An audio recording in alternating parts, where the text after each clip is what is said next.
जब किसी का सही मार्ग तय होने लगता है तो दो बातें उसको गिराती हैं, भय या प्रलोभन। जो भय से भी नहीं लड़खड़ाता, प्रलोभन से भी नहीं रुकता, उसमें 33 भागवतिक सद्गुण प्रकाशित हो जाते हैं। पहला, अहिंसा। मन वचन कर्म से भी कभी वो किसी की हिंसा नहीं करेगा, न मन से, न वचन से, न कर्म से। धर्म का अलग अलग उपदेश है, स्थान, व्यक्ति, योग्यता, अधिकार के अनुसार। अहिंसा हमारे लिए है, हम निवृत्ति मार्ग के हैं। आप एक वीर योद्धा हैं राष्ट्र रक्षा के लिए, तो आपके लिए कठोरता चाहिए हृदय में। यदि आप दयालुता धारण करेंगे तो हमारा राष्ट्र संकट में पड़ जाएगा।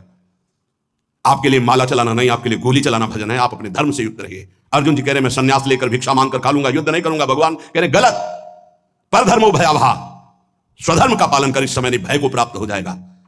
ये परमार्थ के पथ पर जो भगवत प्राप्ति के मार्ग में चला है, जिसको भगवान ने ये मार्ग दिया है, उसके लिए पहला सद्गुण अहिंसा। मन से, वचन से, कर्म से किसी की हिंसा नहीं करना। हिंसा और अहिंसा का निर्णय स्थान, अवसर, धर्म की स्थिति के अनुसार दिया जाता है, ना कि सार्वभौम। सार्वभौम अहिंसा का सिद्धांत नहीं चलेगा।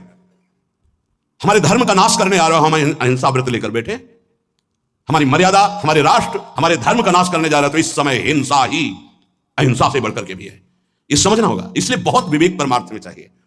जो निवृत्ति परक साधक हैं, उनके हृदय में अहिंसा धर्म का प्रादुर्भाव होता है, और अहिंसा धर्म भी अपना रूप अलग धारण करता है। जैसे वेन राजा ने भगवान के विरुद्ध आचरणों की स्थापना करनी चाहिए, तो संतों ने, जो अहिंसा व्रत के परम पुजारी, उन्होंने उसकी हिंसा कर दी, क्योंकि उस समय हिंसा ही सबसे बड़ा धर्म है।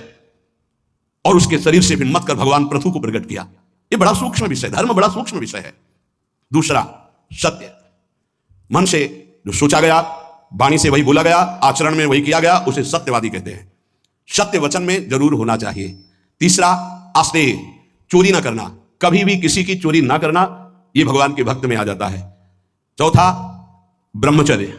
अगर गृहस्थ है तो संयम के अनुसार ब्रह्मचर्य, एक नियत समय के अनुसार ब्रह्मचर्य, विरक्त है तो आजीवन अखंड ब्रह्मचर्य, ये लक्षण प्रकट हो जाता है। पांचवा, अपैशुन, कभी किसी की चुगली ना करना। ये साधक ध्यान दे, कभी किसी की चुगली ना करना। कैसे? तुम सुना उसने ऐसा ऐसा ऐसा, आग लगा दी, फिर उसकी बात तुम्हें सुना, जिसकी बात थी वो तो ऐसा कह रहा है, दोनों भिड़ा दिया, मुस्कुरा के चल दिया, तो तुमको ऐसी जगह भिड़ाया जाएगा जहां मुस्कुरा ही नहीं पाओगे, क्योंकि वो देख रहा है, तीसरा कोई देख रहा है, वो ऐसी जगह भिड़ाएगा कि तुम्हारी महीनों की मुस्कुराहट गायब हो जाएगी। होश में नहीं, किसी की भी चर्चा नहीं करनी, इनकी बात उनसे कहना, उनकी बात उनसे कहना, इसे चुगली कहते हैं। शास्त्रीय भाषा में अपैशुन नहीं करना, ये हृदय को मलिन कर देता है। किसी की वार्ता नहीं, कभी श्री जी की वार्ता चार खड़े होकर करो, बोधनता परस्परम, लाडली जी का ऐसा स्वभाव, ऐसे सुंदर, ऐसे, तो छाती ठंडी हो जाए। कभी श्री जी की चर्चा नहीं सुनते।